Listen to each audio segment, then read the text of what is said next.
I would like to speak to young people here. When we grow up, twajyaga twumva ijambo Rwanda rw'ejo. By the time I was like, hari igihe kinini tuzaba dukura. Ariko, right now, nitwe Rwanda.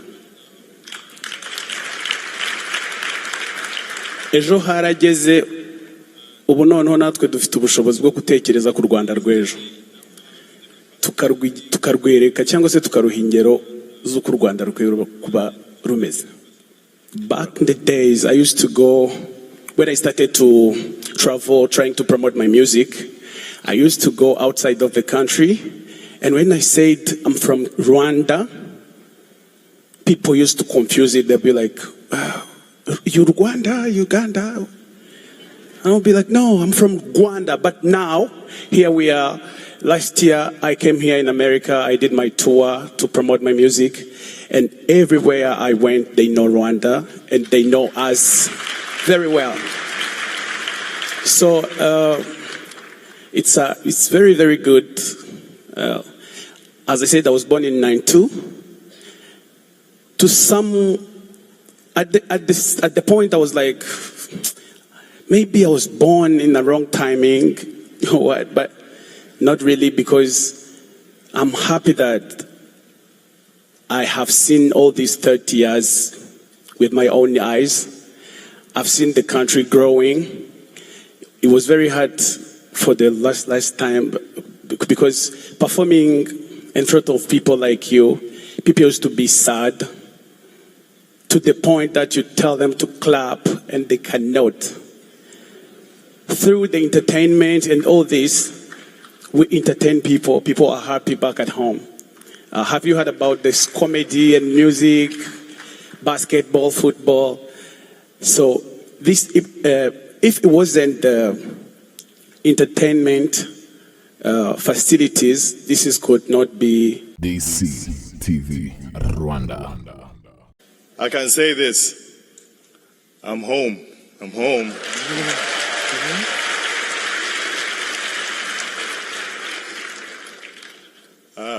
Her Excellency, I'm just going to say all protocols observed.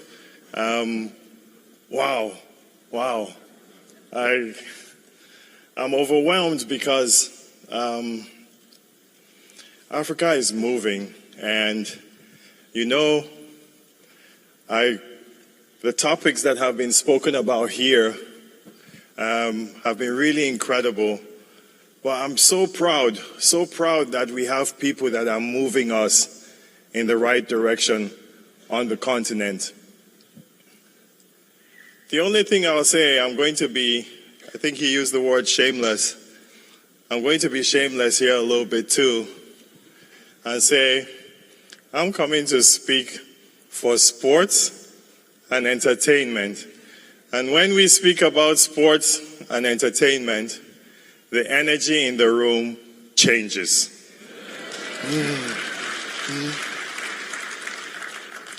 There's something about sports, entertainment, that brings us together. It brings peace, makes us smile, makes us happy, makes us compete, makes us joyous. If I said today, Rwanda is playing against Ivory Coast in AFCON, and they're showing it in the next room, none of you will be listening to me right now. That's the power of sports. Yes. And I'm so proud that we have a president, we have a presidential family that sees the importance of sports. Because in Africa, we treat sports as leisure, and we haven't yet seen sports as a business. Okay? We still treat it has leisure and competition. And competition is great. Competition is what we want. But the opportunity that God has given me as a son of Africa to play basketball as a youth and to come to school in the States and to be in the position that I am, I see it and I know what investments are made in sports and entertainment. So, I'm going to tell you a story. In 2016, I invited the first family to the All-Star game in Toronto. It was unbelievable. Everybody, this incredible arena we have where I work, Kobe Bryant, Drake, everybody, Steph Curry, anybody that you can think of was there. One of the best dunk contests that's ever been held. Okay? It was one of the coldest days in Toronto ever. And so His Excellency came, he sat down, and he was consuming, he was watching, and he put his head down. And we were inside the suite. And my wife, and Ange Kagame, came to me and she said, "Go check on His Excellency." And I thought maybe because of the cold he was sick or something. And I went to him and I said, "Excellency, is everything okay?" And he said, "Yes." And he put his head down. I talk like him, huh? Yeah.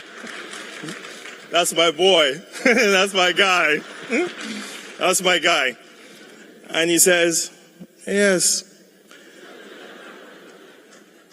Masai, can you tell me how much it costs to build an arena like this?"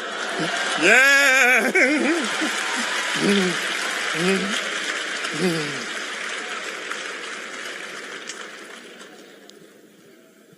That arena is the arena you saw in the video, correct?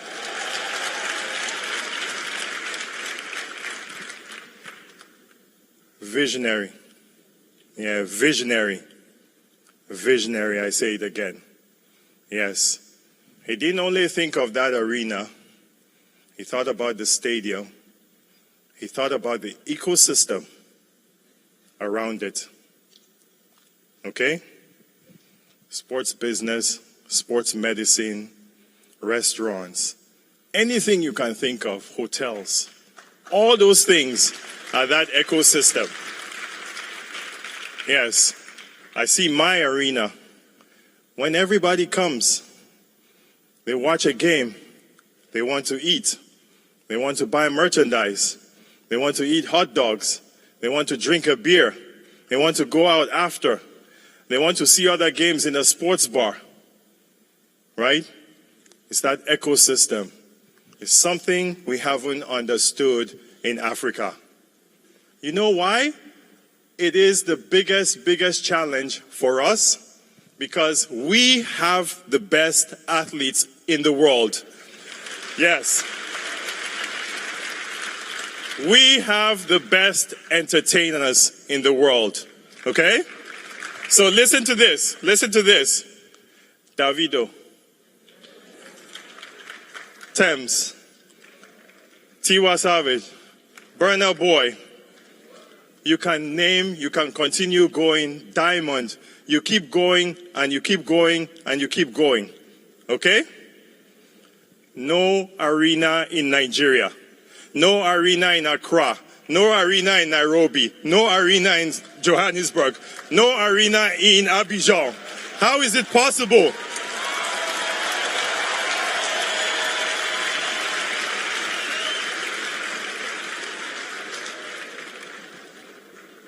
I want Bruce Melody to be able to go.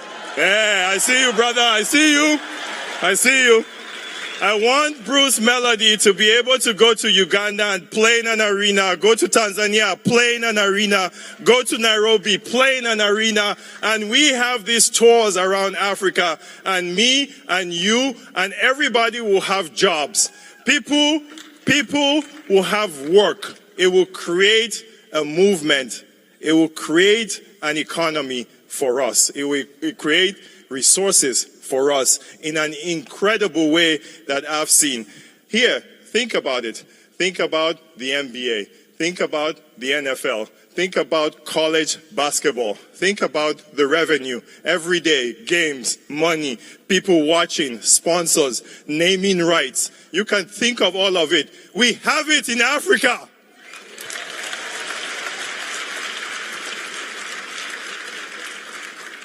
You know what Africa's biggest jewel is?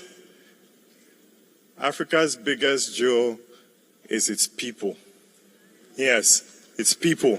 Yes, because I go to Arsenal, how many Africans? I go to Chelsea, how many Africans? We go to Liverpool soccer team. We go to Barcelona.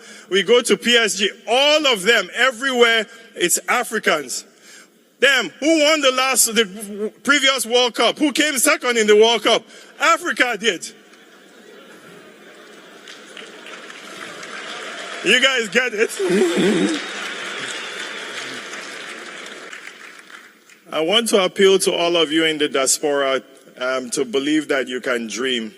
Yeah, we have to think. We have to think about the continent as we live here. There's no day that passes.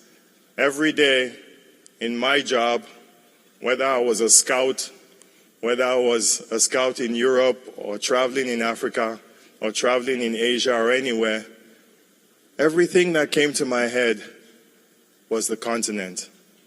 Yeah, and how we can grow and how we can continue to help. You don't have to have a lot of money. You don't. Just think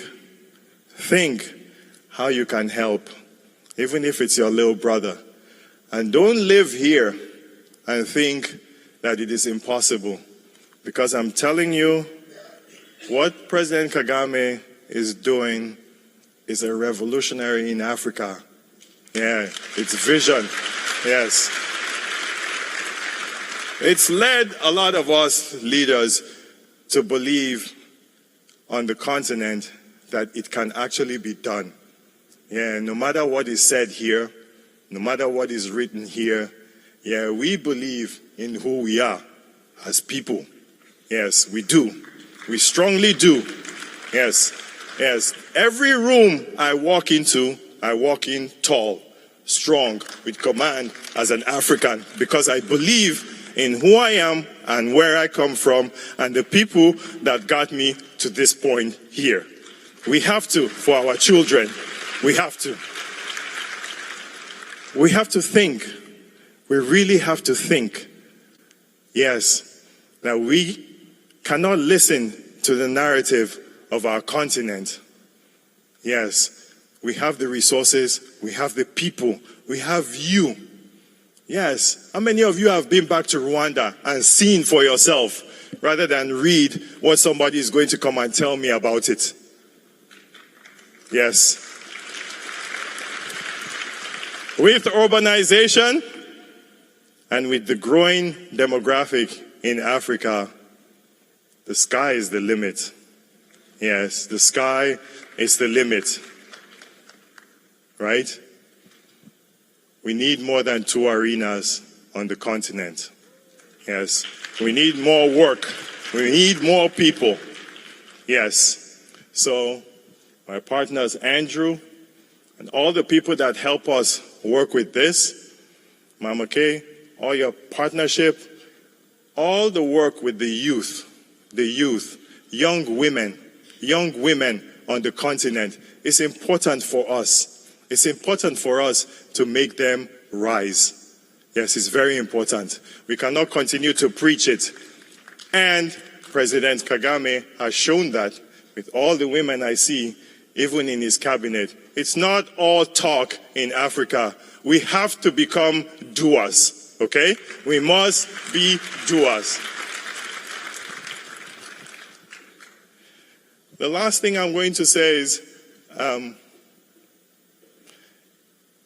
dreamt, and I always wonder, every day I go home, I'm driving home, I pinch myself. I thank God for my beautiful family, for my wife, my beautiful kids, and I pinch myself every day because they support me, they make me grow, friends you have around the world, the sports, and I pinch myself again. And I always wonder, why did God choose me? And I know the answer. I found out the answer. He chose all of us. Yes, all of us. And we just have to find it. Yes, we have to find it. I know my obligations. I have to win. Yes, I have to win in my job. I have to win it as a husband. I have to win as a family man. I have to win as a leader. Win on the court. You win off the court. And as you do it, you bring people along. And you continue to bring them along. Okay? God bless you, Rwanda. And God bless Africa. Thank you.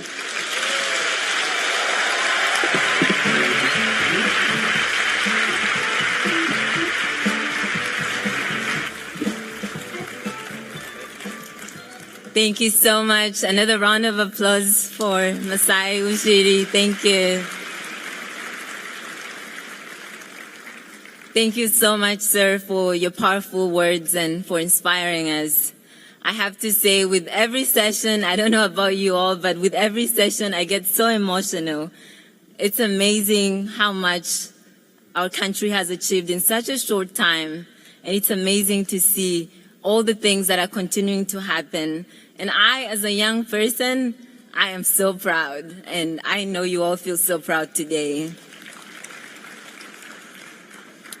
Still on the theme of economic development through sports and entertainment, I will now welcome some panelists for our next session. I will now welcome Claire Akamanzi from NBA Africa, who will be joined by Bruce Melody, a very own Rwandan musician. And they will also be joined by Eugene Ubarijoro from Molson Coors.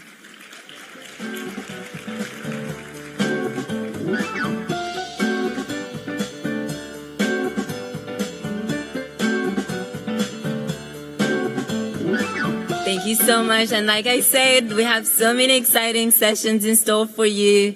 And so please stay excited. We're really looking forward to hearing from you all. Thank you for joining us today. Good afternoon, everyone. Excellency First Lady, it's a pleasure to have you here. You're making this Rwanda Day very special for us.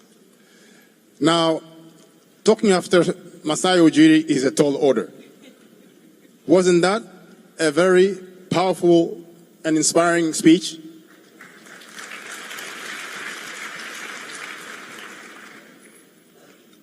My name is Eugene Ubarijoro, and I'm extremely honored to be part of this economic development panel, which is going to be focusing on sports and entertainment. I live and work in Dallas, Texas. It's always a pleasure for me to be back here in Washington, D.C., because this is where I went to school. Georgetown University is my alma mater. Let me give you a little snapshot of my professional journey. I started working in the beverage industry 34 years ago with Braleroy in Rwanda. My career has spanned 3 continents, Africa, Europe, and the Americas. And I've held increasingly senior commercial and general management positions in Rwanda, the DRC, France, La Réunion, the US, the Netherlands, and Ethiopia. Today, I'm the Regional Vice President for Molson Coors, responsible for the central part of the US, and I oversee a business of $1.6 billion. Now, sports has always been a strong passion point for me. In high school, I was captain of a varsity soccer team playing center midfield. While working for Balewa, I played point guard for the company's basketball team. Nowadays, I enjoy long road cycling, and thank God for Peloton. I'm able to jump on my Peloton 3 to 4 times a week. And I also try to clock in at least one 10K run per week. When I was younger, I used to actually play basketball with Minister Viruta. And believe it or not, Minister Viruta has a very sharp jump shot. I'm married. I have 3 children. And although I've been an expatriate for the last 27 years, I do go back home almost every year with my wife who's here and my children. Going back to home for me is extremely important because that's where my roots are. Claire, Bruce, you want to introduce yourself as well? Muraho neza.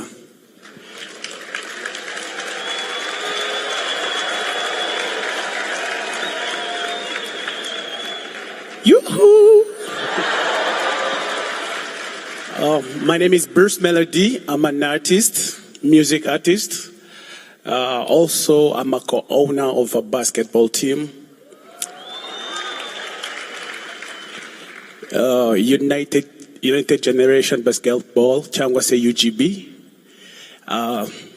This is a great opportunity for me as a young Rwandan who has been in Rwanda since I was born. I'm now 31 years old. Nkuko Minister bivuze kare, I'm not young anymore. Nishimiye kuba ndaha ndi no kumwe n'abantu beza nkamwe. Thank you so much.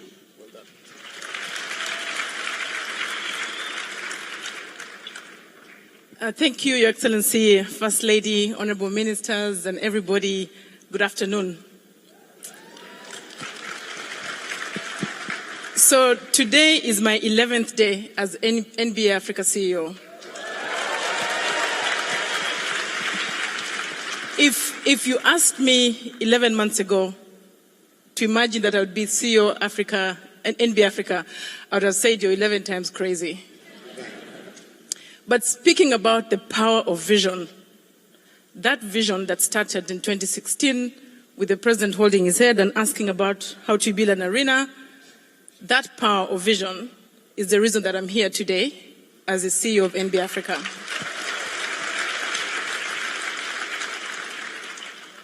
When a country invests in a very bold way, opens opportunities that you'd never have thought imagined for our country, even us, Abanyarwanda, we benefit. And that's exactly what we see today. I spent the first 19, close to 20 years of my life working for the government of Rwanda, focusing on private sector growth and economic development. And today I'm transitioning to the private sector. So thank you again and very good to be here.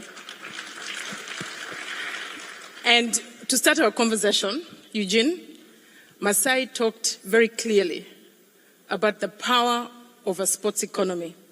He talked about the facilities and what they do to create opportunities for people. And I think in Rwanda and the rest of the world, we've seen that in a very clear way. So you please start us off. What do you see as the opportunity, where the examples we can see, and how can we drive that home even more? Thank you. Thank you, Claire, for that question. Now, I discovered the power of sports and music with Heineken and Coca-Cola. Basically, these two multinationals have understood quite early that the best way to connect with consumers is through sponsorships of music and sports. Heineken does it with UEFA's Champions League or Primus Guma Guma. Coca-Cola does it with the World Cup. But for these sponsorship deals to be meaningful, you need to have facilities, right? Now, I want to use 2 very powerful examples to illustrate my point. The first one has to do with the Dallas Cowboys. Now, arguably, the Dallas Cowboys is probably one of those most valuable national football franchise in the country. Its owner, Mr. Jerry Jones, in 2009, decided to build a state-of-the-art stadium in Arlington, right outside of DFW, Dallas-Fort Worth. This stadium has a capacity of 105,000 people. It's nestled between two other stadiums, a baseball stadium and a college football stadium. Now, in 2018, some investors, a group of investors, smelled a great opportunity. They decided to basically create an entertainment venue called Texas Live. Google it. In a way, it's like Zaria Court. So what is Texas Live? Texas Live is a unique, basically a mix of entertainment, restaurant, and accommodation, which basically combines an amazing entertainment district. In the last 5 years, this small venue has morphed into a huge entertainment district, attracting more than $1 billion in business, in additional business. Okay? So when Molson Coors partners with the Cowboys, Molson Coors is winning with consumers that goes through Texas Live. Molson Coors is winning with consumers that go to the stadium. And Molson Coors is winning with consumers that buy our product in hotels, in supermarkets, and restaurants. A second powerful example I want to use here is the Sphere in Las Vegas. Have you heard of the Sphere in Las Vegas? Now, the Sphere in Las Vegas was just basically opened in September of last year. It offers immersive experience through the use of cutting-edge technology using massive LED displays on its exterior. Now, the band U2, an Irish band, has been playing there since the month of September, and they've been selling out their shows, ever since. The Sphere is the definition of what entertainment is going to be for the next foreseeable future. The Sphere has basically redefined what entertainment standards should be. Now, as Masai mentioned, these two examples illustrate how sports arenas, entertainment stadiums can basically create an ecosystem. These two examples have basically paved the way for new businesses, new employment, new opportunities, investment opportunities, and they've shown how they can be a strong economic multiplier for the Dallas-Fort Worth Metroplex. Those are the examples I wanted to use, Claire. Now, Claire, can you tell us how the NBA can be an engine for economic transformation for Rwanda in particular and Africa in general? Thank you, Eugene. First of all, do we have any basketball fans here? Any NBA followers? So NBA has invested in Africa. And the reason that NBA has chosen to invest in Africa is because we just cannot ignore Africa. When it comes, first of all, to the numbers, the demographics, in 25 years, 25% of the world population will be African. 1 in every 4 people in the world will be African. And while the rest of the world is aging, Africa is young. We have young people, we have youthful energy, and if any business is thinking about talent, thinking about skills, thinking about driving productivity, consumption, the consumer for the future, there's no way you can avoid Africa. And that's why the NBA chose to settle in Africa as well. But I think Masai did talk about excellence that Africa shows on the world stage. I think that's very true.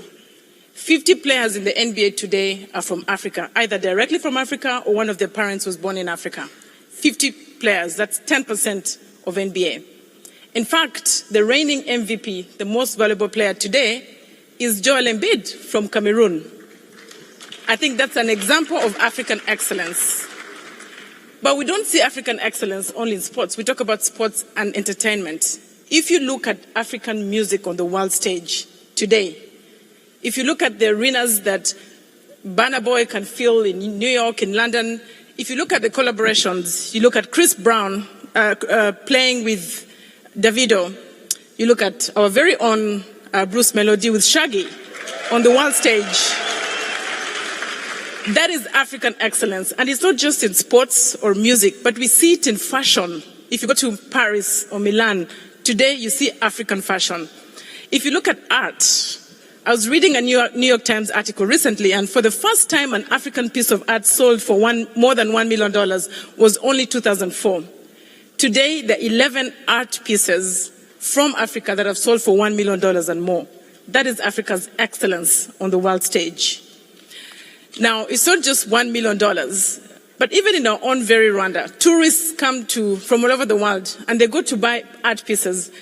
Many of you know Inema Gallery. If you look at the art pieces that Inema Gallery is selling to tourists that come to Rwanda, an average price of $10,000 for an art piece made in Rwanda, that can only grow, the price can only grow. Compared to traditional sectors like coffee and tea and vegetables that we grow, which are very important because we need agriculture. But how many kilos do you have to sell? Do you have to sell of coffee or tea in order to make 10,000 from one art piece? This is the future of a creative economy, and I think Africa's excellence is very much clear on the world stage. And this is why within the NBA, we decided to invest in Africa. And today, if you look at what we've put in place from junior programs for the very young Africans from the age of 6 to 14, we have something called Basketball Without Borders that has drafted 10 players into the NBA. We have an NBA academy in Senegal. Now, very interesting is we have a Basketball Africa League, the only other league outside the NBA on the African continent. This year, we shall be going to our 4th season. And for the last 3 seasons, we've had the playoffs in Rwanda and the finals.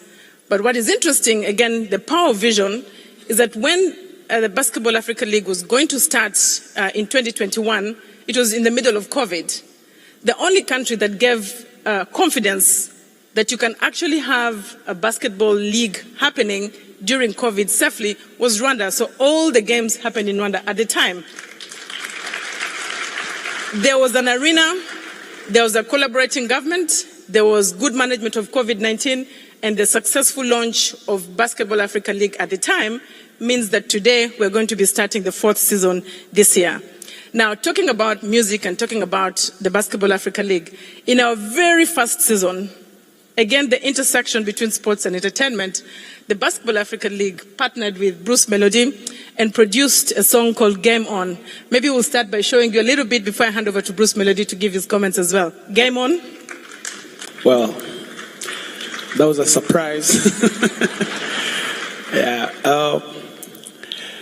As I said, I'm from Kigali, I'm from Rwanda. I was born and raised there, and that's where I started my career as an artist.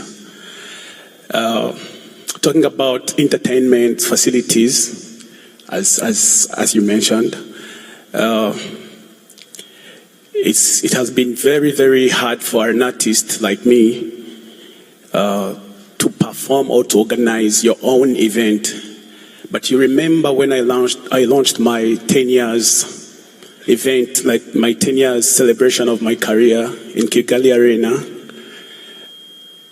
That's when I realized like our entertainment has been doing it for a long time. And I would say that these entertainment facilities put our country on the global stage. It promotes our culture, and those who come to our country, they go back with our culture and they go back with our music. That's how we become promoted. I'll give you an example. One of the guy whose name is Steve, he's one of the member of the record label here in America, which is called Scarf Records. He heard my music when he was in Kigali, and he liked my songs. He contacted me, and now I'm working with Hollywood.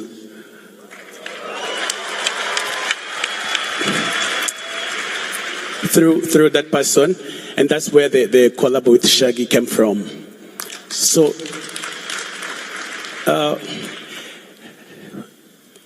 Back in the days, I used to go, when I started to travel, trying to promote my music, I used to go outside of the country. And when I said I'm from Rwanda, people used to confuse it. They'd be like, you Rwanda, Uganda? I'll be like, no, I'm from Rwanda. But now, here we are. Last year, I came here in America. I did my tour to promote my music. And everywhere I went, they know Rwanda. And they know us very well. So it's very, very good. As I said, I was born in 92. To some, at the point I was like, maybe I was born in the wrong timing, you know what? But not really, because I'm happy that I have seen all these 30 years with my own eyes. I've seen the country growing.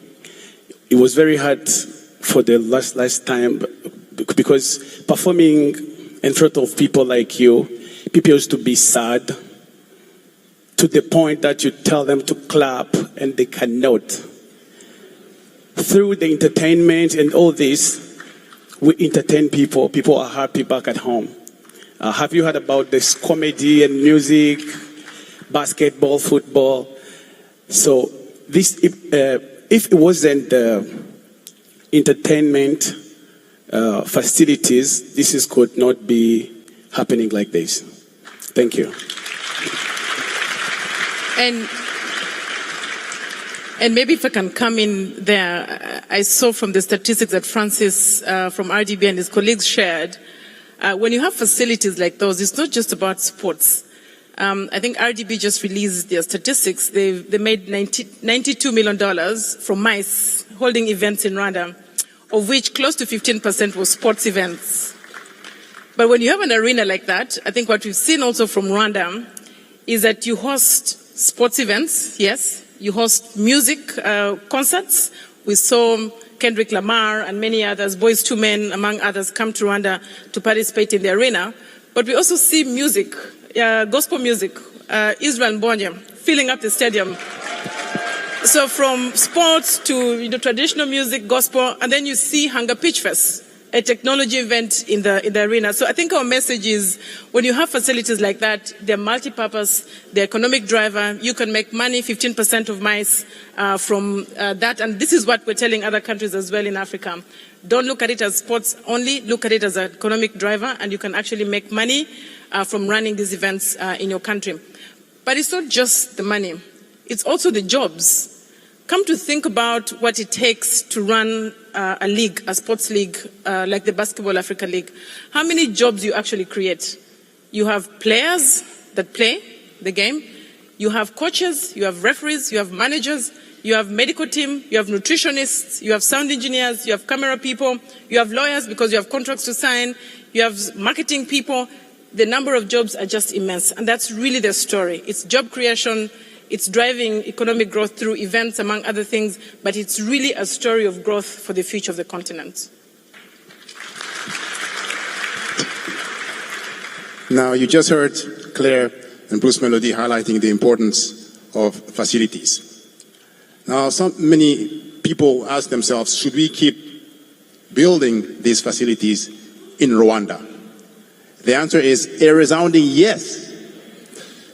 Now, if you look at Rwanda and most African countries in general, there's a growing middle class with consumers who have evolving consumer needs and habits.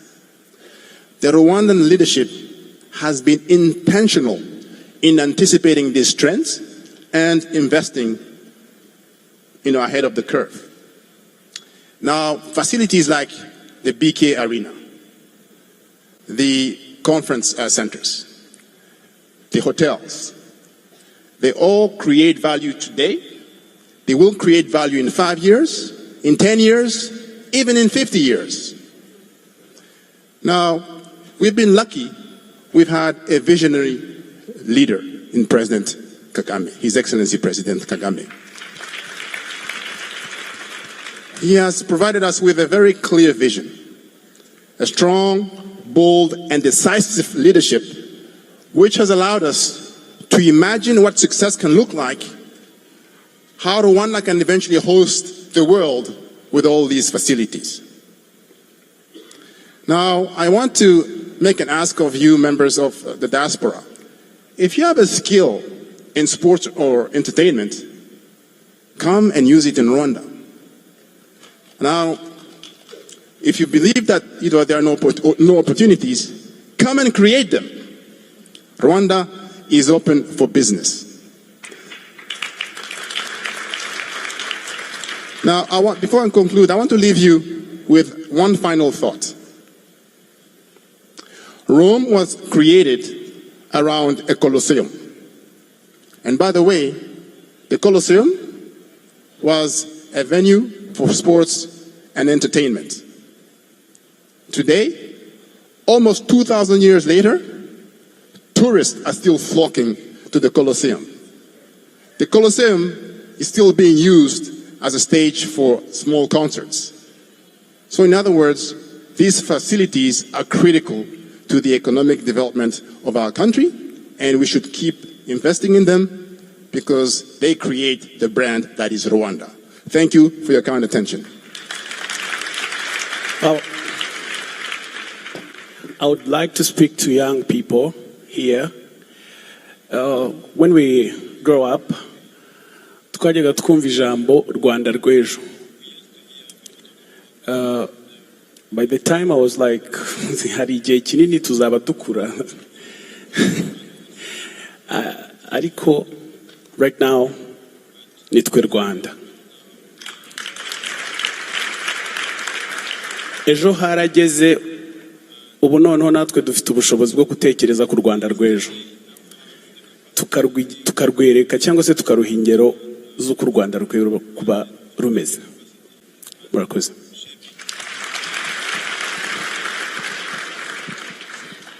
So if you want to play basketball and you're in this room and you're wondering how to start on the continent, there are opportunities for you in the Basketball Africa League. Through the local federations like Ferwaba, you can actually find out what you can do. We have private clubs like REG, APR, Patriots, among others. So please make sure that your talent that you have here, you share it with us at home as well. So my call to you is you can play basketball on the African continent professionally and make money while at it. Barakoze panelists bacu, nyakubahwa First Lady, ikiganiro cyari kiryoshye, ariko nkuko babivuga mu Kinyarwanda, karyoshye ntigahora mwitama. Turaza guhana none umwanya mugenzi wanjye kugira ngo twakire ibitekerezo, ibibazo se, kugira ngo dusoze icyiciro cya nyuma cy'ibiganiro byaberaga muri iki cyumba. Murakoze. Thank you. So, as we said, we're going into our Q&A session. We'll begin with 2 questions. We have 2 people with burning questions already, so we'll start with them. And the first is going to go to Andre Davis, who's a former NFL player. And then we'll also get a question from Sean Mwesigwa Williams. So let's get cameras to them. I see you already standing in the back with a microphone. Go ahead. Yes, Maraho. My name is Andre Davis. I'm a former NFL football player, played for 9 years in the NFL. Thank you. I'm a friend of Rwanda through Africa New Life, which is founded by a Rwandan, run by Rwandans. I am a board member. We feed, clothe, and educate over 11,000 kids through educational sponsorships across Rwanda. It is such a blessing to be able to give back to Rwanda because there is so much to be done, so much to be seen. It is a blessing being able to be an advocate for Rwanda and to be able to tell all those I come into contact with about the great things being done. I am also the Director of Student Athlete Support and Community Engagement at Virginia Tech, where I'm trying to get education once again involved from here in America to Rwanda as well to build partnerships there. My question, thank you. My question is, what does the process look like? One, for the NFL, who also has games in Europe, in Mexico. How do we get them in Africa? Specifically, how do we get the NFL to Rwanda? as well as collegiate athletics. There are so many different invitationals and tournaments around the world that colleges will send their athletes to. How can we present an invitational in Rwanda?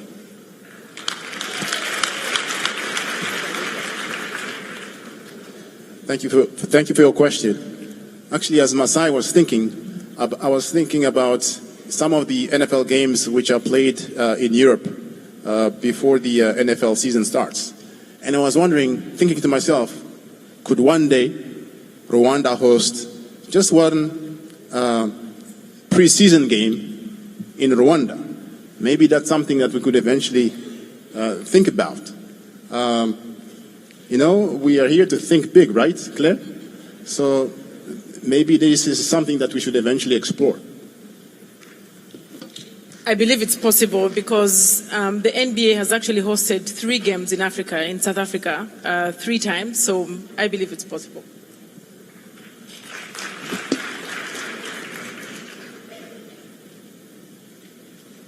All right, we can now take the next question.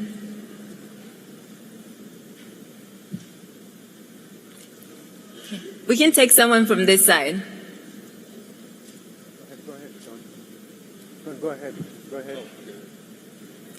I see a lot of hands on this side. Could someone get a microphone to them, please? Hello, my name is Sean Masigo, and I had the honor for playing for the 16U national team as the captain. And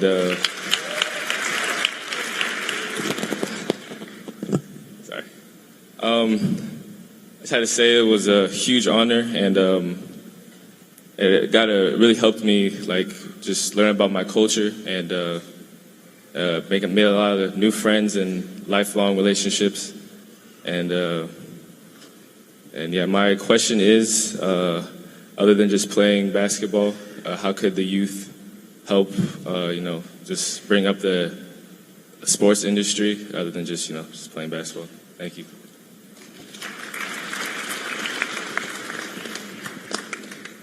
Sean, I actually remember you. I think you're one example of a diaspora that came back to play professionally back home. So I believe many will be doing that as well. So in addition to playing, as I said, there's so many opportunities in terms of skills. If you're good in photography, for example, if you're a good DJ, if you're a good statistics person, if you are in construction, because we have arenas and basketball courts we're building. The basketballer, so that is the product. Playing basketball is the product, just like you have Coca-Cola. There's so much that happens. The people that are, doing the ingredients, the people that are doing the labeling, the people that are doing packaging, the people that are marketing, transportation, exactly the same for basketball. So there's so many skills in the ecosystem, and basketball, I look at it like a product. But around that product, there's so many people and skills that can actually contribute to that final product. And so your skills, if you're in digital, for example, in technology, there's so much you can do in the basketball ecosystem. So I think the call here is there is so much that any of you in your respective skills can consider being part of this ecosystem that is a sports economy. Thank you.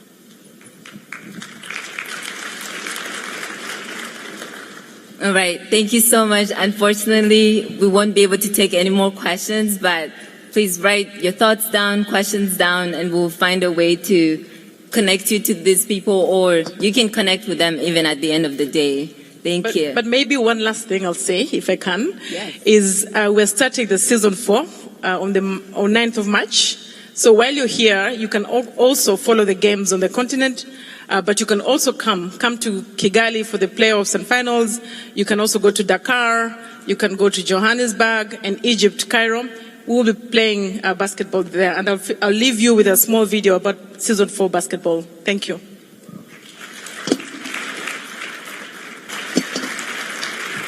Thank you so much again to our brilliant panelists. And like you heard for yourselves, and another round of applause, please. Thank you. As you heard for yourselves, Rwanda is open for business. So if you want to invest in the Rwanda Basketball League, the sports industry, creative industry, it's open for business. You heard it yourselves. And I will also say, I remember when I was growing up, what parents expected us, you either had to be an engineer, a doctor, and maybe nothing else, because that's where the money was. But now you can tell them, and you have evidence. Show them something on YouTube. They will have access to this, and tell them that things have changed. You can make $1 million off of one art piece, and so on. So the narrative has changed. If you're a young, creative person, go for it. So thank you again, and Murakoze Françoise, ngira ngo tumaze umwanya twicaye. Reka mbasabe muhaguruki, ariko ntabwo dusohoka hano murambabarira. Ntabwo nzi ko nza kubikora neza nka Dr. Sabe, ariko niduhaguruka turaza kwinanura ahari turakora ku birenge, hanyuma tuze kwakira Atom. Reka mbasabe muhaguruke twinanura.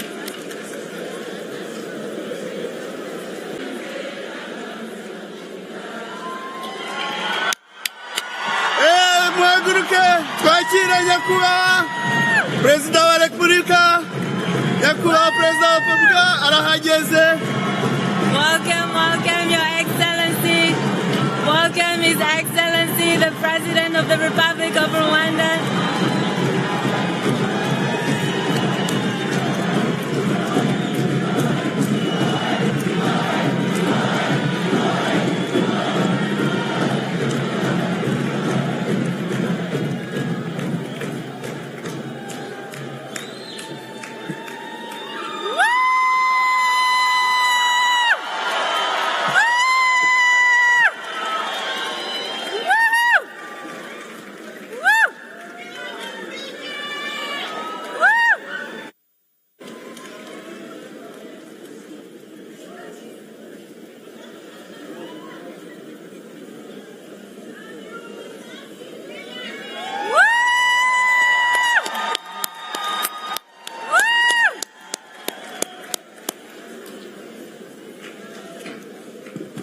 Tugihagaze.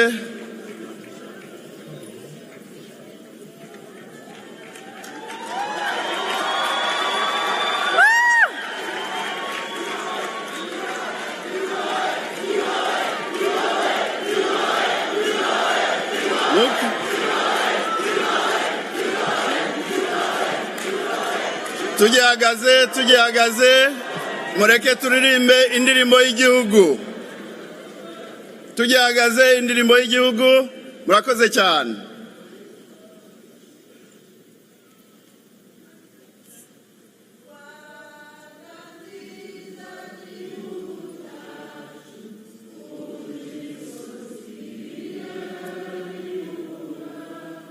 Gogiduhetse gahoranisha, reka tukurate tukuvugire ibigwi.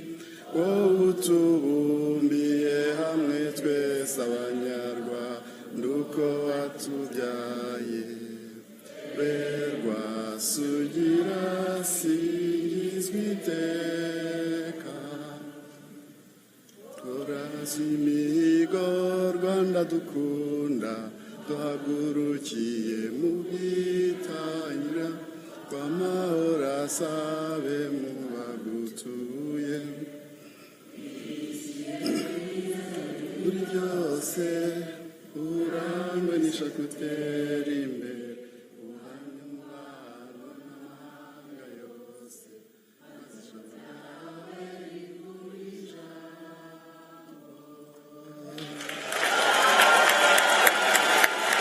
Murakoze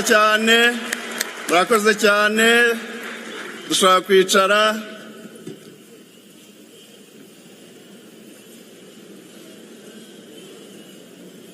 Murakoze.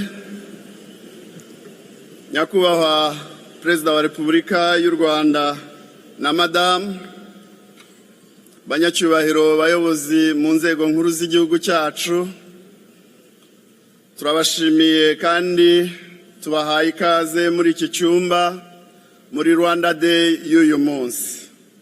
Nitwa Felix Masengesho, ndi intore y'isonga ntewe ishema no kuba umusangiza w'amagambo muri iki gitaramo nyakubahwa perezida wa Repubulika y'u Rwanda dukunda atuyoboyemo.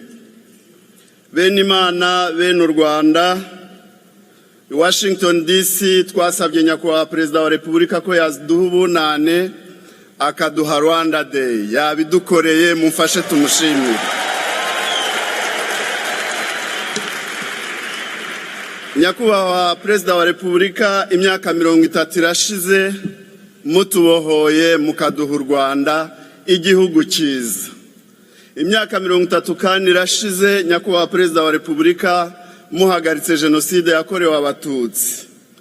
Ibi bibagira intwari mu mitima yacu, mwandikishije wino ya zahabu, ubutwari buduhoramo kandi duhora tubizirikana iteka. Turabashimira nyakubahwa perezida wacu.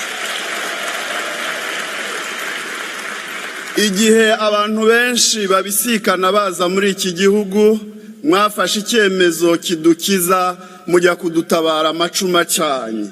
Tuzahora tubizirikana nyakubahwa perezida wacu. Nta numwe twabona usa namwe. Amagambo yo kubasingiza ntitubona ikinyarwanda tuyavugamo. Mu ijambo rimwe mwarakoze.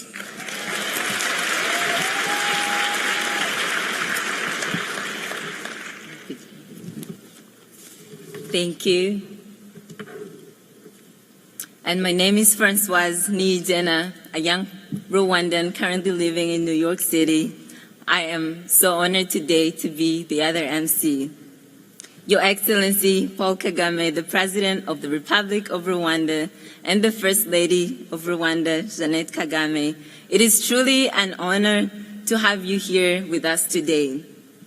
Gathered here for Rwanda Day 2024 are over 6,000 people, over 6,000 Rwandans in this room, and friends of Rwanda, some are here and others in another room, Woodrow Wilson, celebrating this day. In addition, we have millions who are joining us live on TV and the radios. People have traveled far and wide from all over the world to hear from you, to celebrate the achievements of Rwanda, to discuss the future of Rwanda and our role as young Rwandans, our role as Rwandans living abroad in moving this needle forward. Thank you for being here with us. Your Excellency, as you know, it's always a powerful and fun time when Rwandans are gathered. And these 2 days have been nothing short of that. We've heard from many distinguished speakers on the various entrepreneurial opportunities in the country, the remarkable milestones Rwanda has achieved in the last 30 years since the 1994 genocide against the Tutsi. We've truly come from far and broken many ceilings thanks to your leadership.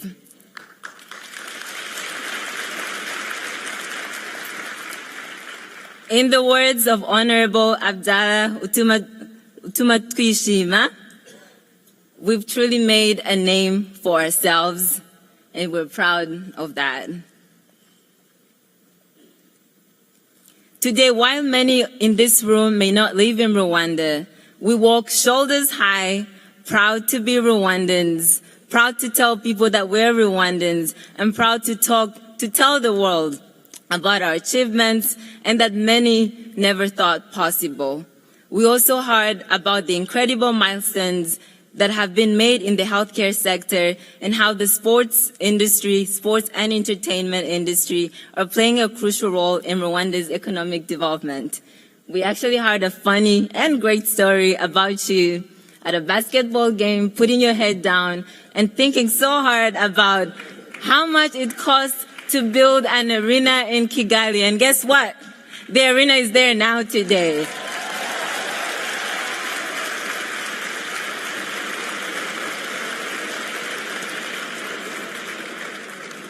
So thank you for scratching your head multiple times. We see the results.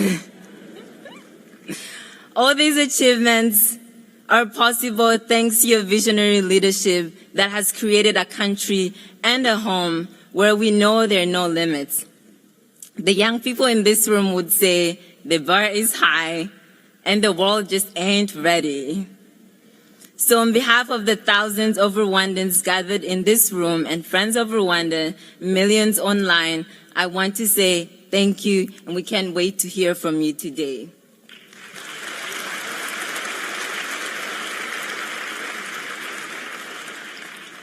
I'll start by welcoming the U.S. Rwanda Community Abroad President for remarks, and then we'll go from there.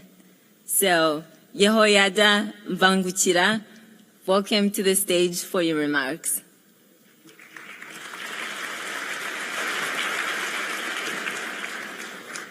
Good afternoon. Are you still okay? Yes. You should have corrected me and said, we are doing great. That's right. Thank you. Your Excellency, the President of the Republic of Rwanda, First Lady, Honorable Ambassadors, Honorable Ministers, it is a privilege for me to stand here and welcome you to this session. I welcomed you earlier and I told you I'll be back to do this special deed here. Welcome, welcome to this wonderful Rwanda Day.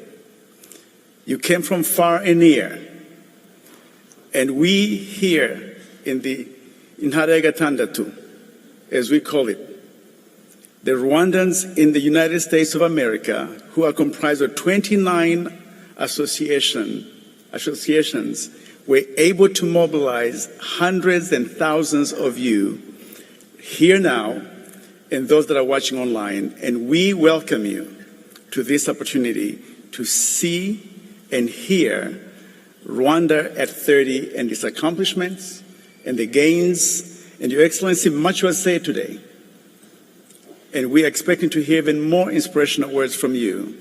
But one thing that we have realized that Rwanda at 30, Rwandans, young and old, chose and decided to band together to build a nation. And today, the many Rwandans in the United States have, and I urge them again, that let us continue to band together to build the Rwanda we choose by beginning with the communities where we live, because it matters and the homeland is looking at us to do exactly that. I'm proud to say, for the period I've been here as the leader of this Rwandan diaspora around here in the United States, we are mobilized, we are grateful, and we have chosen and will continue to choose. And soon and very soon, we spoke about last evening with a team of Rwandans who are leading out. After they've done this mobilization, they have decided to go into their communities and mobilize so that young people who are able to vote later this year, they too can choose to re-elect His Excellency when that time comes. This excitement better turn into votes, because you are about to choose a Rwanda you want, a Rwanda you choose will be dependent on you, and let's get our young people to indeed preserve their gains, because you are Rwandan. God bless you, and we welcome you here this evening. Thank you.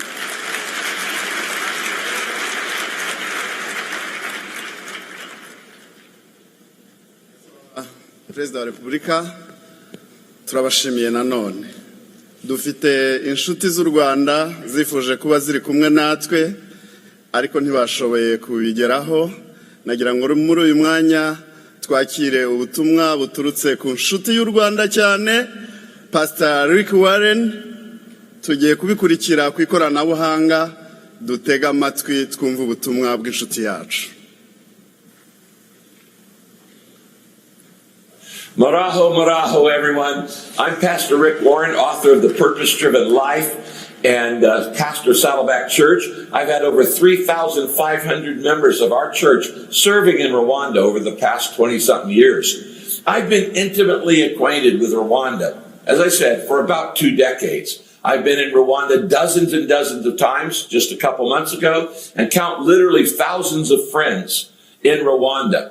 I'm also a founding member of President Kagame's Presidential Advisory Committee.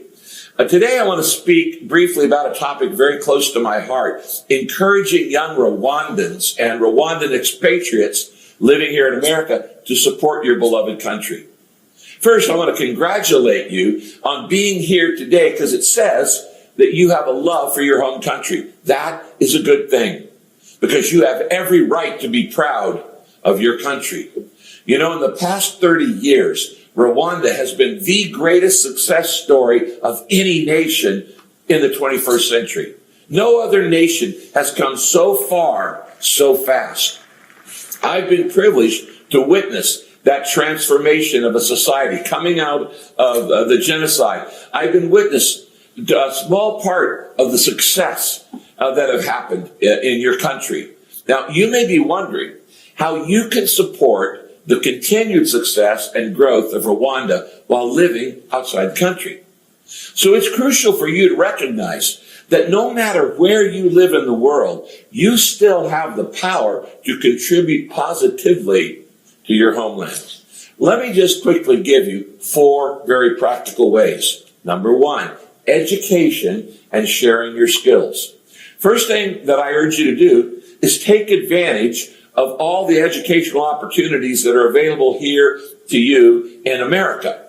Because education is a powerful tool that can be used to bring about positive change, acquiring knowledge and skills in all kinds of various fields, which you can then transfer this knowledge and skill base back to Rwanda. But also, while you're here, I want you to consider engaging in a mentorship program with the next generation in Rwanda right now.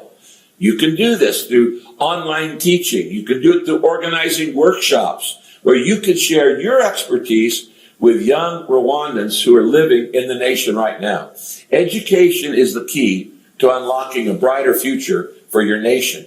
Second, entrepreneurship and investment. Another way you can support Rwanda from afar is by fostering entrepreneurship and investments in your home country. Now, as a Rwandan expatriate living outside of the country, you are uniquely positioned to connect both Rwandans and Americans in business ventures together. And by getting this partnership of investment in Rwanda's growing economy and supporting local entrepreneurships there, you help create jobs, you stimulate the economy and growth, and you transform individual lives.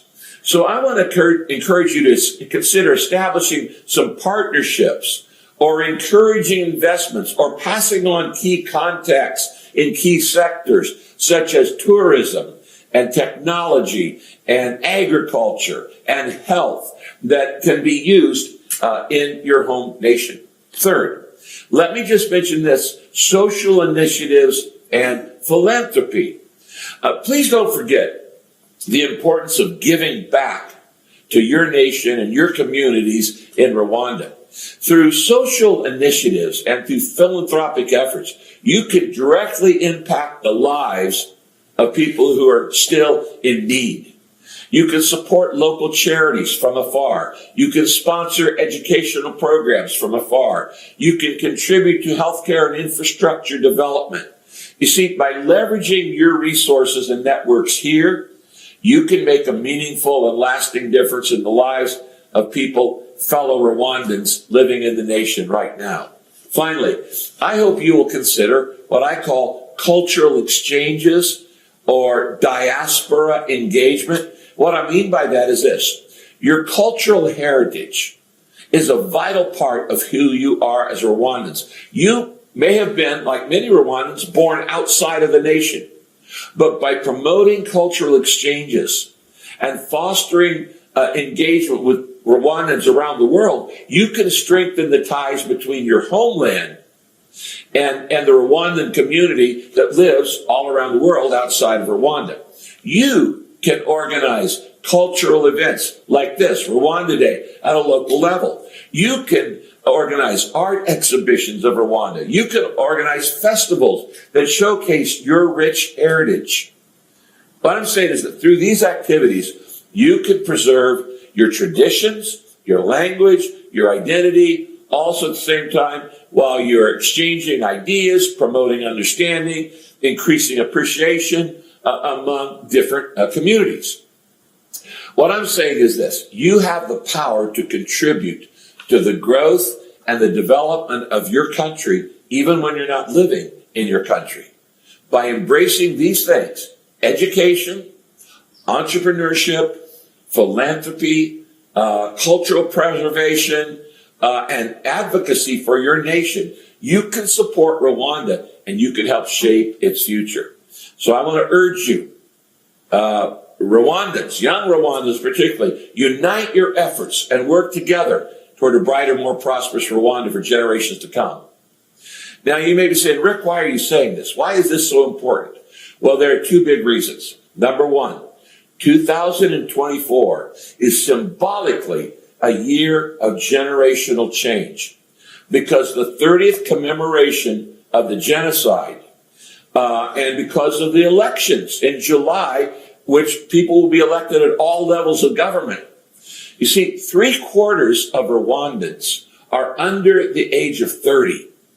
And so what I'm saying to those of you under 30, you need to step up to leadership. We need you. I believe in you. President Kagame believes in you. The leadership of Rwanda believes in you. And we need you to step up. It's time for you to start serving in some way. Second, I want to just say this personally. Rwanda is worth fighting for. You know, you're always going to have to fight for it because of Rwanda's size, because of Rwanda's history, and because of Rwanda's the inequities that are in the world. You're always going to have that fighting spirit. The spirit to fight for what is right, for justice, for freedom, for all of the things that we know are right and good. You know, my dear friend, President Paul Kagame, has modeled this spirit for 30 years.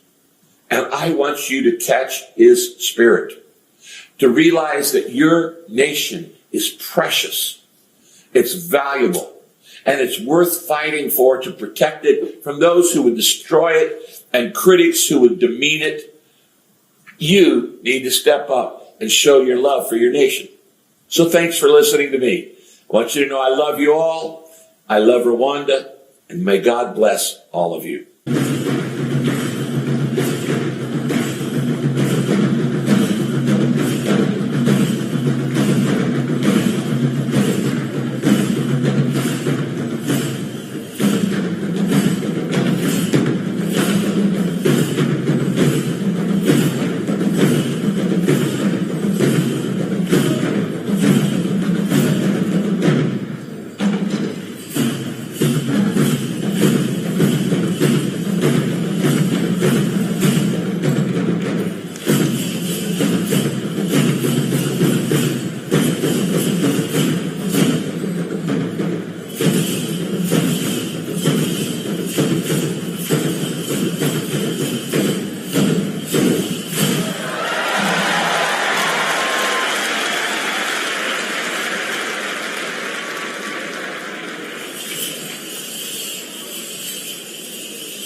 Thank you so much to our talented young diaspora dancers. Brilliant job. Another round of applause for them, please.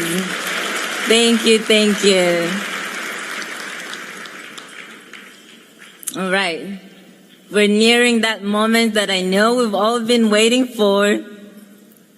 And so I'm going to invite the ambassador of Rwanda to the U.S., Ambassador Matilde Mukantabana, who will share her remarks and invite our guest of honor. Thank you so much, His Excellency Mr. President Kagame, Her Excellency First Lady. As you can see, we send the children to give you flowers for everyone in the room. Let me tell you, we have been doing a countdown for 4 years. This is the moment. So for me, I'm not going to take much time, but what I have to tell you is that all these people have defied the rain, they have defied the snow, they have walked, they have flown, they have driven, but us stand tall. You have given us back our dignity as a people. And when I look at the people coming from Canada, from United States, all the states of the United States, coming from Africa, coming from Europe, in the month of February, to come here in unprecedented numbers, this is not a common occurrence anywhere. So it shows exactly the type of leadership you've brought to all of us, where we have put us. You have made us, brought out stronger and better versions of ourselves as people. And for that, we'll always be thankful for what you have done for our country. You have given us hope. You have given us dignity. You have given us peace.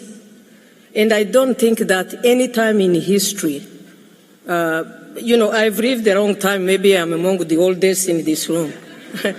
But I can tell you that I have never seen, and I studied history, I have never seen anyone as consequential as the president of Rwanda and his leadership. So I have to say, so for me, it's a big honor and privilege to be among families and friends, because the friends have been consistent supporters as we went through leadership.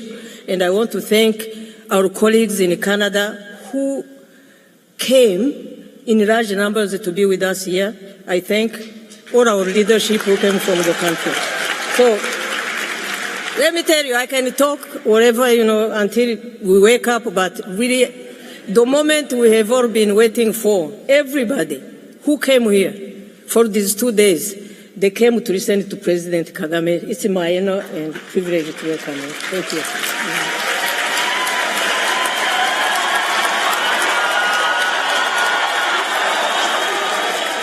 Thank you.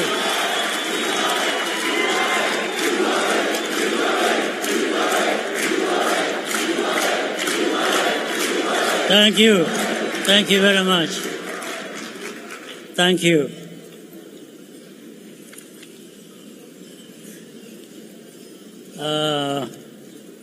Where do I start from?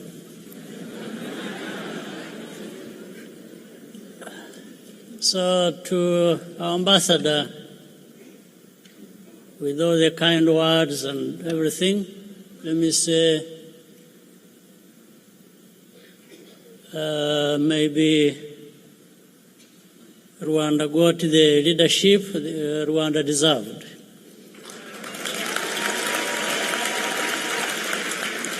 And I'm saying this to remind all of us that nothing works just because of one person or one leader, but things work because of the collective effort. So for Rwanda to deserve, as I said, the leadership they got, it's indeed because Rwanda Rwandans together have done things that therefore they deserve to be moving in the right direction. So thank you. Now, I'm here, I've been here for the last couple of days for a number of reasons. The first was the invitation I received to come and join and be part of prayer breakfast. And I thank Grace, whom I see here in front of me in this room. Thank you for doing that.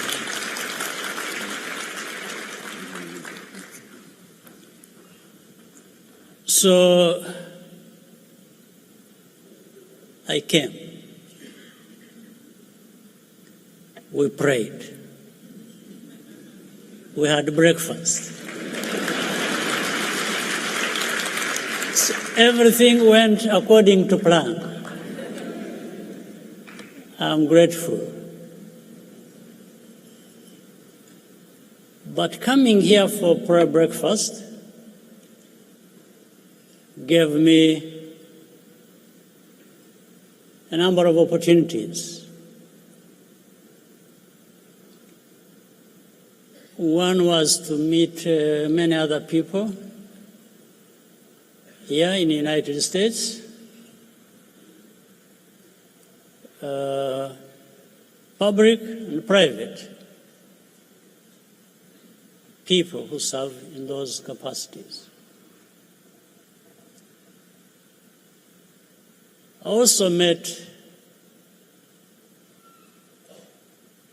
this time I'm meeting Rwandans from across the world, I should say.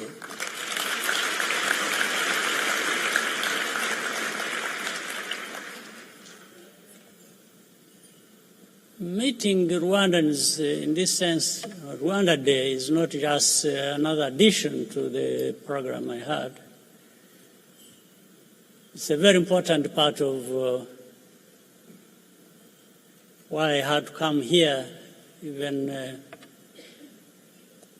to answer the invitation I received for prayer breakfast. Because I normally, even for just Rwanda Day on its own, I have traveled places to meet and address a gathering like this.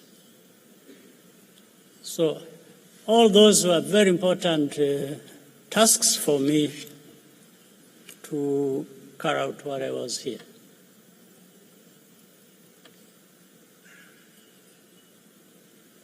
The other part is equally important. I want to take this moment to thank. Let me start with Rwandans who have come from all over the world and are here with us, and we are going to have a good conversation. But I want to thank the friends of Rwanda who have not, who are no longer just friends. They have become Rwandans, they've become family, if I will say.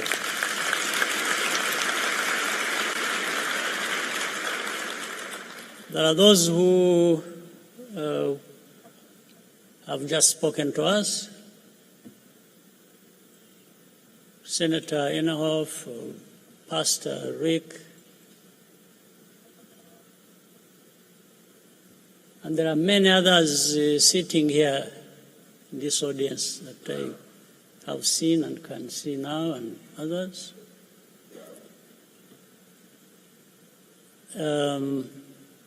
They've become, for the last 30 years, some of them, in actual fact,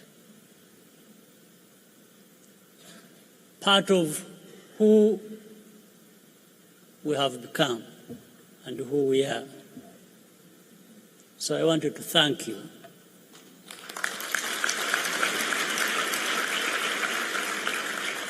I won't take the risk of naming them. I don't want to leave anyone out of the list that I would wish to spare out. They are here. Anyway, that's the most important thing. And I can see them. And I can thank them when they are here.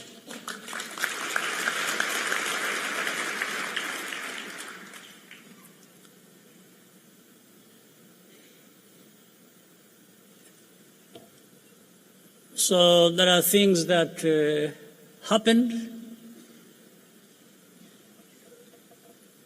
during this time I've been here. There are things that didn't happen. You know, some people sometimes want to highlight what didn't happen. But I want to highlight what happened. That was very important for me and for Rwanda.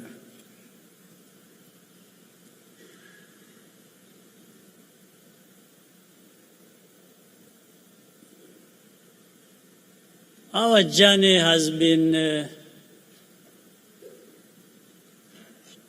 quite long and trying, difficult. But that's the beauty of it, that we are where we are through those difficulties. We have endured, we have survived. We want to do just as much to be better human beings, to be where we want to be. Some people in other parts of the world have taken for granted. We will be there, no matter what.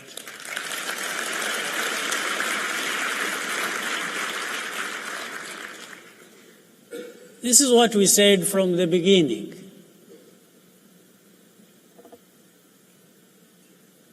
"30 years ago, now we're covering 30 years since the worst tragedy in our country. But we believed.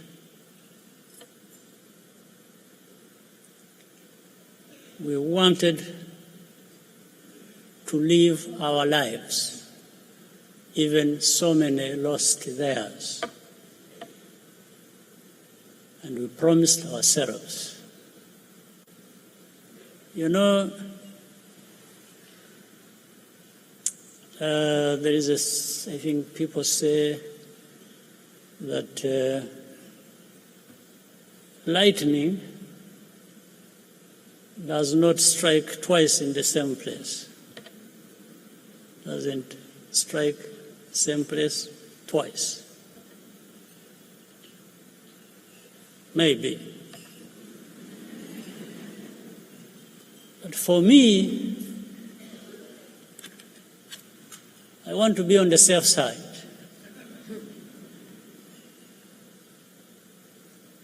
I would rather make sure and prepare for a situation where Rwanda, that was struck once badly in 1994,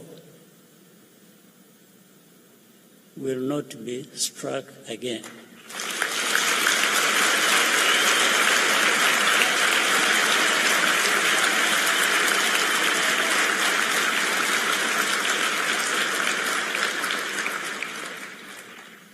I want us Rwandans not to take chances. We just have to ensure that we are not going to be struck again.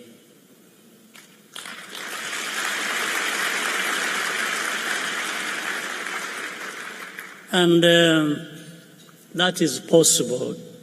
We just have to prepare our defenses,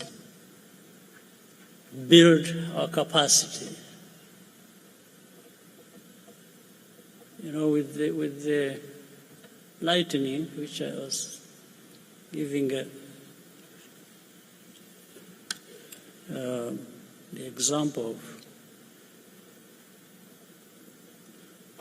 there is something, maybe in some languages they call it something else, or even in the same language, English, but I know it as a lightning conductor. You put it on a house. When the lightning strikes, everything goes down to the earth and leaves the building and the people and things intact in the house, if it was a house. So we have to make sure that we put in place this protective mechanism. And that's going to be by every one of us being prepared and working together to ensure that that does not happen again.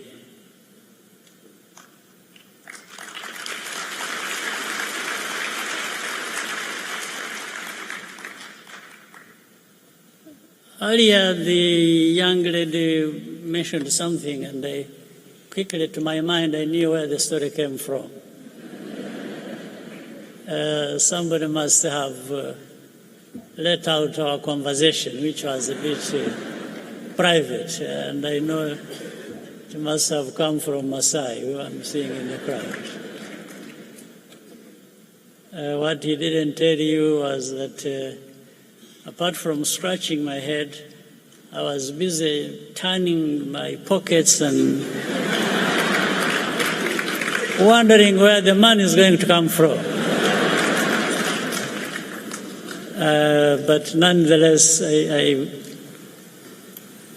even then I was convinced all that is possible.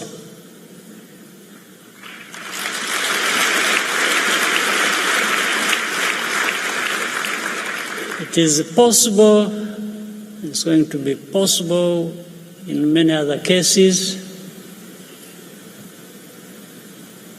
because of what I said earlier, just working hard, preparing ourselves, learning lessons from our past and history, building on that, moving ahead into our future, which must be better than our past.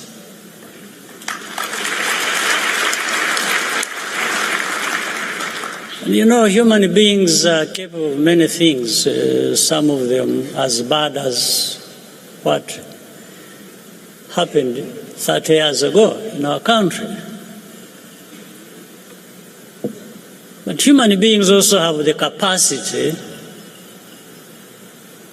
to do good things. Like Rwandans have repaired what was destroyed, including our lives, and we are much better now than we were 30 years ago.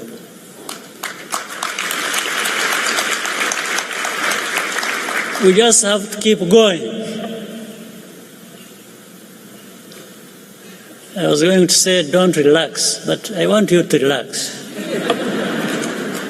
Only that remember that while you relax, you also, parallel to that, you need to be doing the right things, the right way, and the right speed. All right?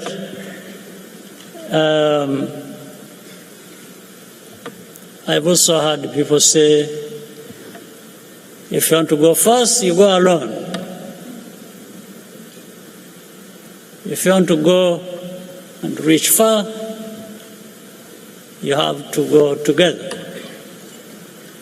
You know, I want us to go together, but I want us to go fast and reach far, both of them. I don't think there is any contradiction. You can go far and fast at the same time. That's what our situation compels us to do, and we must think like that. We must be able to do things and move fast, but want to go far at the same time. And we really have ourselves either to blame or to thank for succeeding. Nobody else. Don't blame. If Rwandans fail, don't start looking for excuses and say, you know, somebody somewhere, and then you start talking about colonial times. You start talking about, no. Those are over, behind us. So don't let's not use an excuse. We must, though of course in our region and we see on our continent, we still have a lot of problems to overcome, but they can be overcome. There's no question about it.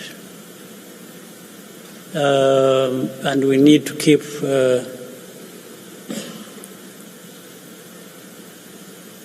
trying to work together, base what we are doing on facts, on truth, on evidence, and measure what we are doing, where we have come from, and where we have reached. And then you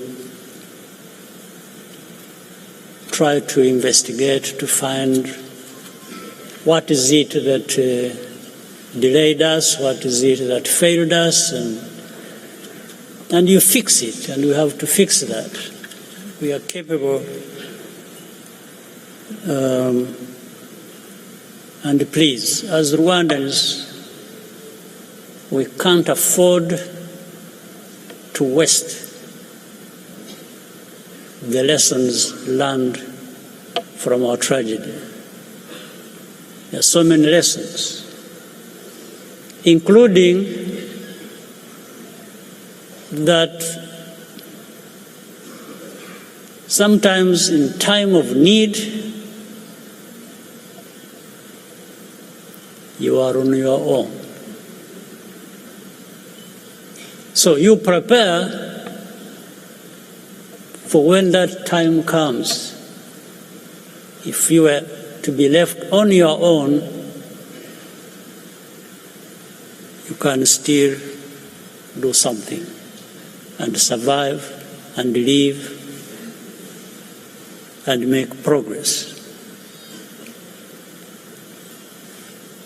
But that does not preclude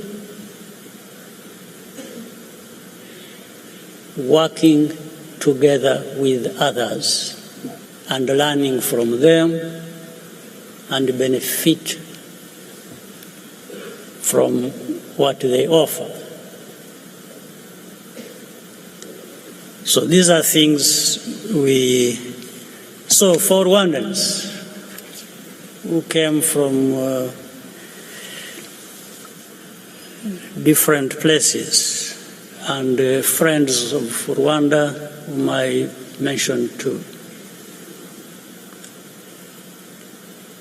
The reasons for Rwanda Day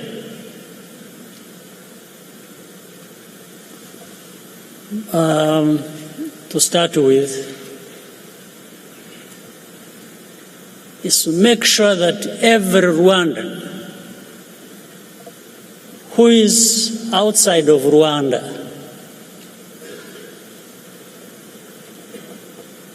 is connected with his or her home, wherever they are.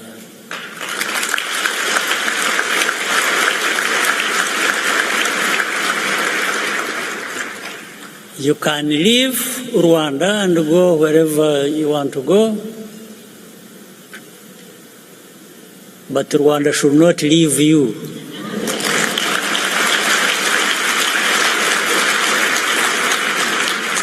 It stays with you.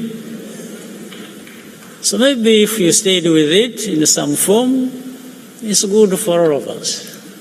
It's good for Rwanda, it's good for you. And it is doable. That's why whenever I have an opportunity, we have this Rwanda Day. We have had so many here in the United States. We have had more than a dozen of them. We have had them in Canada, in Europe,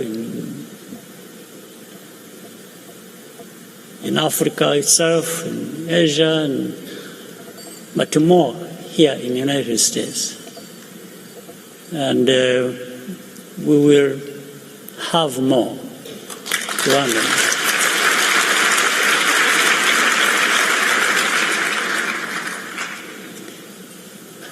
So we are here now 30 years after the tragedy. And I know since '94, many of you are about that age, 30 years, plus, minus, but around that.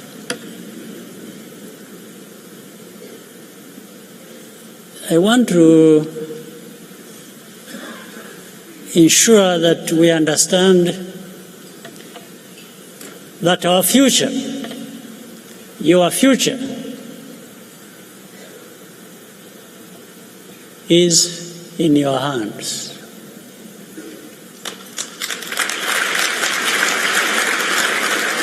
The young people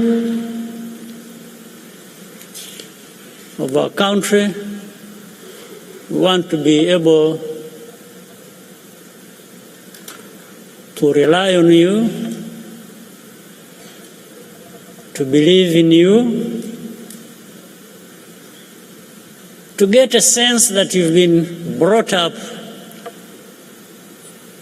in a manner that is going to be meaningful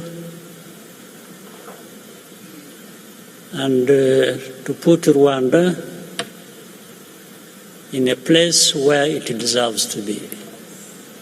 It's upon you. Those are choices that you have to make. And I don't see why you wouldn't make those good choices that will enable it to happen as we want it. So those in business, in politics, in philanthropy, in faith organizations and different things, we welcome you. We thank you for many things you're already doing. But we have to be aware there is more to come. There is more expected from all of us. So that's the pleasure of being here and thanking you for what you're already doing and urging you to do more. Asking you to do more isn't like making you feel that what you're doing is a thankless job, but just the reality of our situation and what is expected of us. So, and I said, where do I start from? I'm now struggling to find a way of ending this one. But I want to once again thank you. I think we have another part where we're going to have a conversation, and I hope we all enjoy that part as well. God bless you.